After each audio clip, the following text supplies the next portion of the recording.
नमस्कार मित्रों, मैं नरेश दादीज। कई बार मुझसे ये सवाल पूछा जाता है कि गांधी के बारे में जानने के लिए कौन सी पुस्तक सर्वश्रेष्ठ है। विशेष रूप से गांधी के चिंतन को जानने के लिए। गांधी की जो जीवनियाँ हैं वो तो बहुत सारी है, उसमें भी हम बात करेंगे कभी। लेकिन गांधी के चिंतन को, और विशेष रूप से जो राजनीति विज्ञान के विद्यार्थी हैं वो ये जानना चाहते हैं कि गांधी के चिंतन को किस पुस्तक से पढ़ा जाए जिससे हमें गांधी का चिंतन सही प्रकार से समझ में आ सके। बहुत सी पुस्तकें हैं जिन्होंने गांधी के चिंतन को बड़े विस्तार से लिखा है, बड़े अच्छे तरीके से लिखा है। मैंने भी कुछ किताबों का अध्ययन किया है। मेरी निगाह में जो सर्वश्रेष्ठ पुस्तक है गांधी के चिंतन को समझने के लिए वो है राघवन अय्यर की the moral and political thought of Mahatma Gandhi. ये पुस्तक है। इस पुस्तक की विशेषता ये है, 3-4 विशेषताएं हैं जिसके कारण से मैं इस पुस्तक को सर्वश्रेष्ठ मानता हूँ। पहली बात, इस पुस्तक के लिखने वाले जो प्रोफेसर है राघवन अय्यर, वो कैलिफोर्निया स्टेट में पॉलिटिकल साइंस के प्रोफेसर थे और उन्होंने उम्र भर वहाँ पर वेस्टर्न पॉलिटिकल थॉट पढ़ाया है और इंडियन पॉलिटिकल थॉट पढ़ाया है। तो वो उन्होंने कुछ किताबें भी लिखी है पश्चिमी राजनीतिक चिंतन के बारे में भी। तो वो उन्होंने जब ये गांधी के ऊपर किताब लिखना आरंभ किया, उससे पहले वो पश्चिमी राजनीतिक चिंतन को पूर्णतया समझ चुके थे और समझा चुके थे, बच्चों को भी और अपने पीयर ग्रुप को भी। तो वो एक अध्येता माने जाते थे, एक्सपर्ट माने जाते थे वेस्टर्न पॉलिटिकल थॉट में। ये जो गांधी के बारे में समस्या आती है या किसी भी भारतीय राजनीतिक चिंतक के बारे में समस्या आती है कि उन्होंने अधिकतर जिस शब्दावली का प्रयोग किया है राजनीतिक चिंतन को प्रदर्शित करने के लिए, वो शब्दावली पश्चिमी जो राजनीतिक चिंतन है उसकी शब्दावली से मेल नहीं खाती।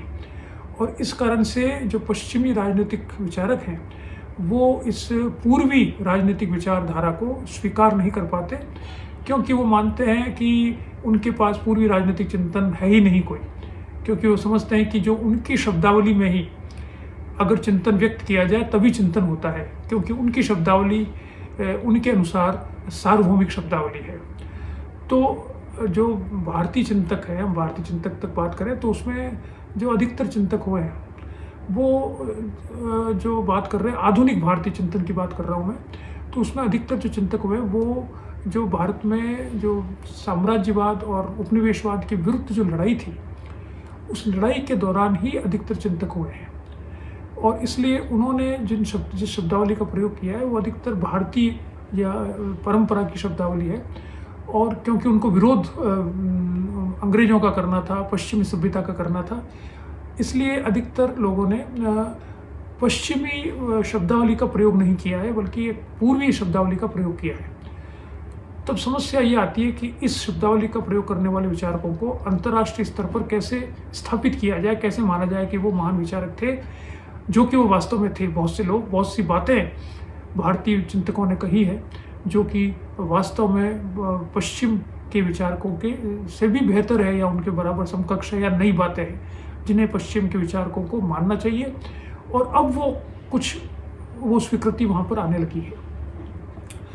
तो ये भारतीय चिंतकों को पश्चिम में स्थापित करने में जिन लोगों ने योगदान दिया है, उनमें गांधी के चिंतन को जिन्होंने पश्चिम में स्थापित किया उसमें वो कुछ लोग हैं। उनमें राघवन अय्यर एक बहुत महत्वपूर्ण नाम है। उससे पहले भी जॉन बॉदुरा ने 1958 में पुस्तक लिखी थी कॉन्क्वेस्ट ऑफ वायलेंस, या BN गांगुली ने जैसे 1969 में किताब लिखी थी गांधी के बारे में, गांधी सोशल फिलोसफी।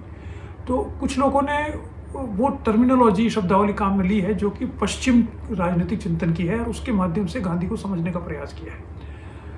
इस पुस्तक की जो मैं बात कर रहा हूँ राघवन अय्यर के, इस पुस्तक का महत्व यह है कि इसमें राघवन अय्यर ने गांधी को पश्चिमी जो दृष्टिकोण है जिसमें एक थिंकर को थिंकर बनाया जाता है, उस दृष्टिकोण से गांधी के चिंतन का अध्ययन किया है। और इस पुस्तक को पढ़ने के पश्चात आप पाएंगे कि आप एक महान चिंतक के विचार को पढ़ रहे हैं, चाहे जैसे कि आप किसी प्लेटो के ऊपर लिखी हुई किताब को पढ़ रहे हैं, या मैकियावेली पर लिखी हुई किताब को पढ़ रहे हैं, या रूसो पर लिखी हुई किताब को पढ़ रहे हैं, वैसे ही गांधी पर लिखी हुई किताब है। इसमें पश्चिम की जो समसामयिक धारा थी राजनीतिक चिंतन की, या पूर्व में भी जो राजनीतिक चिंतन की धारा थी, उसका कई जगह पर उदाहरण देकर गांधी के चिंतन को स्थापित किया है राघवन अय्यर ने। इसलिए ये पुस्तक, पहली बात जो महत्वपूर्ण है वो इसलिए है कि इसका जो राइटर है, जो लेखक हैं इनके, वो उन्होंने महात्मा गांधी के चिंतन को एक पश्चिमी ऐसे दृष्टिकोण से अध्ययन किया है जिससे कि महात्मा गांधी इस पुस्तक को पढ़ने के बाद एक महान विचारक के रूप में सामने आते हैं। दूसरी बात, इस पुस्तक की विशेषता यह है कि इन्होंने गांधी के मर्म को टच किया है। गांधी को ये माना जाता है कि वो मूलतः एक नैतिक विचारक थे, या उन्होंने जो राजनीतिक चिंतन किया उसमें वो नैतिकता से ओतप्रोत है। और उन्होंने स्वयं ने गांधी ने लिखा है कि मैं कोई राजनीतिज्ञ नहीं हूँ, और वो मूलतः नैतिकता की बात हमेशा करते रहे हैं। तो इसलिए इस पुस्तक का जो नामकरण है वो भी ये moral and political thought of Mahatma Gandhi. तो यानी इसने माना है कि महात्मा गांधी मूलतः एक नैतिक विचारक है। अगर हम नैतिकता को अलग कर देंगे तो गांधी के विचारों का अध्ययन हम सही प्रकार से नहीं कर पाएंगे, या उनका अध्ययन अधूरा होगा। तो इनको नैतिक विचारकों की परंपरा में इसने माना है राघवन अय्यर ने। तीसरी बात इसमें महत्वपूर्ण यह है कि गांधी के जो महत्वपूर्ण विचार थे वो हम जानते हैं कि सत्य और अहिंसा है। इस पुस्तक में 13 चैप्टर है, 13 अध्याय है। उन 13 अध्याय में से 6 अध्याय इस सत्य और अहिंसा, और उसका जो सत्य अहिंसा का राजनीति में प्रयोग है सत्याग्रह, और सत्य अहिंसा के मध्य में जो संबंध है साधन और साध्य, इसके ऊपर आधी किताब इसके ऊपर है। और मूल किताब वही है मेरा मानना है। बाकी तो उन्होंने मानव प्रकृति के बारे में लिखा है, गांधी मानव प्रकृति को क्या समझते थे, गांधी कैसे व्यक्तिगत रूप से इतने महान बन गए थे वगैरह। लेकिन जो मूल किताब है उसमें वो 6 चैप्टर ही है जो इस किताब को राजनीतिक चिंतन का बहुत अच्छी किताब बनाते हैं। तो उसमें उन्होंने इन 6 चैप्टर्स में सत्य पे एक चैप्टर है, एक अहिंसा पर है, एक सत्य अहिंसा दोनों पर है, 2 चैप्टर सत्याग्रह पर है, एक एंड्स एंड मीन्स पर है। इसके अलावा एक चैप्टर स्वदेशी और स्वराज पर भी है। तो तीसरी बात जो महत्वपूर्ण है इसके बारे में वो ये है कि गांधी का जो मूल एसेंस है सत्य और अहिंसा, उस पर इस पुस्तक ने विचार किया है मुख्य रूप से। तो मेरा ये सुझाव है कि जो भी गांधी का अध्ययन करना चाहते हैं और जिनको गांधी को एक राजनीतिक विचारक है या नहीं वो उनको पढ़ना है, तो उनको इस पुस्तक का अध्ययन ज़रूर करना चाहिए। ये पुस्तक 1973 में आई थी और सबसे पहली पुस्तकों में से एक है जिन्होंने गांधी के चिंतन का व्यवस्थीकरण किया है।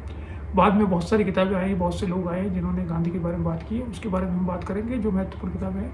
लेकिन ये पुस्तक ज़रूर आप इसलिए पढ़ें क्योंकि मैं इसको बार बार पढ़ता रहता हूँ और मुझे हर बार कुछ नया ज्ञान इससे मिलता है। इसके जो चैप्टर्स हैं उसको आप देख सकते हैं।